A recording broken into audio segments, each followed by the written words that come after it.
Hello YouTube! Welcome to my YouTube channel, Anna Bella, and today I am reviewing His Dark Materials Season 3, Episode 3, The Intention Craft. Oh my goodness, we've got lots to unpack in this episode. Didn't you just love the tension between Marissa and Lord Asriel? I did. It also linked to a very recent choking scene that we had, courtesy of the Game of Thrones prequel, The Dance of the Dragons. And actually, it occurred for the exact same reason. In Dance of the Dragons, Prince Daemon wants his wife, Queen Rhaenyra, to focus on force, using the dragons to go to war, to win the throne, to take it back, because it should be hers by right, as she's the eldest child of the former King Viserys, who passed on and is dead. And he says something, portents and prophecies didn't make us kings, dragons did. And it's, we need forces to back up, so we have action, therefore we will stay in power. It is our actions that matter. And that's a very masculine way of thinking. Switch to the intention craft scene, trigger warning, you know, spoilers, blah, blah, blah. And you have the exact same scene. You have Marissa telling Asriel, our daughter is being seen by the Magisterium as the new Eve. It doesn't matter whether that prophecy is true or not. It's the fact that they see her and they see her as Eve. They will kill her. Lord Asriel can't get past, but I don't believe in those, so therefore it can't be true. I don't believe in Noah's Ark. I don't believe in that. It doesn't matter what he personally believes. The Magisterium believe it, therefore they will act on it, therefore Lyra will die. That's the point Marissa is trying to get through to him, and he goes for her throat because he's like, why can't you be what I want you to be? Which is open-minded and not bound by these spells and prophecies. Because we all know that there's an implication that Mrs. Coulter is not human, that she is a witch. It's never stated, but it's implied because of who Marissa's mother is. Moving swiftly on. There's a whole thing. But Marissa is a great name for Lord Asriel to shout. You can imagine him shouting, even in the supermarket, Marissa, I need more cranberry sauce. Yeah, moving on, it's a great name for him to shout, but it just shows you Lord Asriel's arrogance. He can't get past the fact that Marissa is A, her own person, B, has her own thoughts and feelings, C, understands the big picture as well as the prophecies. So this is the thing, Lord Asriel is a man of science, and his arrogance and reliance on fact has blinded him. Yes, he may work with fairies. Yes, he may work with witches. Yes, he may have a demon in the form of a snow leopard. Yes, he may talk to angels, but he doesn't believe the law, the dogma around them. He just sees that as restrictive, when actually all of those prophecies actually aid in your understanding of how these things work and function. Yes, it's very good. Loving Uric. Oh, that bear is so lovely, but he's not cuddly. Oh, no, not cuddly. Though you'd want to cuddle him, but he's strong, but not cuddly. He's got like a dangerous edge. Love that. What I do feel is, yes, they're filming these as young adult novels, which is what they are, because you can no longer find this in the older children's section. In fact, you've got the older children's section, the 8 to 12-year-olds, then the Harry Potter section, which is nicely in between, then the young adult section where you find these. The Intention Craft. I'm going to see if it's a chapter in here. I don't think it is, to be absolutely honest. Yeah, it is, chapter 16, The Intention Craft. And I'm loving the fact that we had this trial for Marissa when actually Lord Asriel wanted other peoples to balance out and counteract his feelings for her, which basically put her on trial, which is a smack of hypocrisy and a paradox, because we all know that Lord Asriel severed Roger from his demon. So come on. Love this episode, 5 out of 5. I'm loving it. The visuals are great, but what I did find a bit annoying is actually they didn't show you the scene of Uric actually doing that. And I know the reasons why they didn't, because they didn't want to feel like a children's show. So they've tried to grow it up, and they've tried to limit the interactions between the demons and the other mythical creatures that we've got, like the talking bears, and the fairies have been very militarised and various other things. But actually, I would have really liked to see that. I think that is so much part of Uric's character, how strong and how malleable he is with his purpose and strength and focus.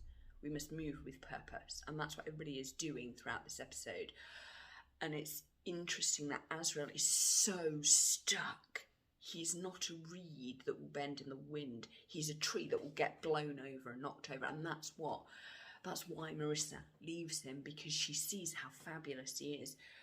Her awe of the angel is very similar to her daughter's awe of the angel, but you understand that Will's purpose, it's interesting because you see Azrael, whose purpose is so fused together and so strong, but that's blinding him to other options that Marissa's trying to give him. She's trying to say, yes, dear, but everybody in the magisterium believes our daughter to be Eve. It doesn't matter whether we believe it or not, but they do, and they have guns, and they will shoot her on national TV with some prayers for everybody to watch. We've got to do something. Lord Asriel just can't. He's blinded by his lack of will. He wanted Marissa. He did not want Lyra, and that is hugely interesting within his character. He's very, very annoying. Will, on the other hand, is far more balanced in his division. Once he fuses, he's like, Lyra, I'm just going to follow Lyra, and that is his purpose. Lord Asriel is split between his want of Marissa and his taking on the authority. That has always trounced it. And it's interesting that there was a moment after Lord Asriel drilled Marissa Coulter's husband and killed him, where he could have claimed Marissa and the daughter and they could have lived together. But had he done that, Marissa wouldn't have been able to work for the magisterium to do her discoveries into dust, her unethical and unforgivable experiments, which we're not going to talk about because it's truly horrific. But by Marissa doing that, she was actually protecting Lord Asriel and her daughter, because Asriel relies on male institutions that are based on fact and science, but Marissa knows that actually the world is basically governed by a giant authority religious organisation, and that's really interesting. But she's also been sent by witches to bring down the magisterium. It's never stated, but it is implied all the way through the books. I don't know why I'm whispering, sorry about that. So we've got all this going on, and actually Will and Lyra's story is the most straightforward because they've got the most clear-headed, and it's interesting that they turn around to the fairy and say, we're not going to be controlled by anybody. Being fixed hasn't helped any of these adults. They're so fixed in their purpose that they can't actually imagine another world. Lord Asriel just wants to take on the authority and build the Republic of Heaven. But what he's going to do when he's got the Republic of Heaven, who knows? And it's interesting that Marissa called him out and said, yeah, but you're going to be sitting on a throne. Lord Asriel, she knows exactly where this is going because she knows how arrogant he is. But what I did miss, and it goes back to the point of not seeing Yorick Burniston forge the knife properly, just see it sort of, like Lord of the Rings style, oh, we're putting the knife in and we're doing this. Loved Will's internal battle, thought that was really filmed very, very well, with that falling over, coming back, sweating, loved it, great.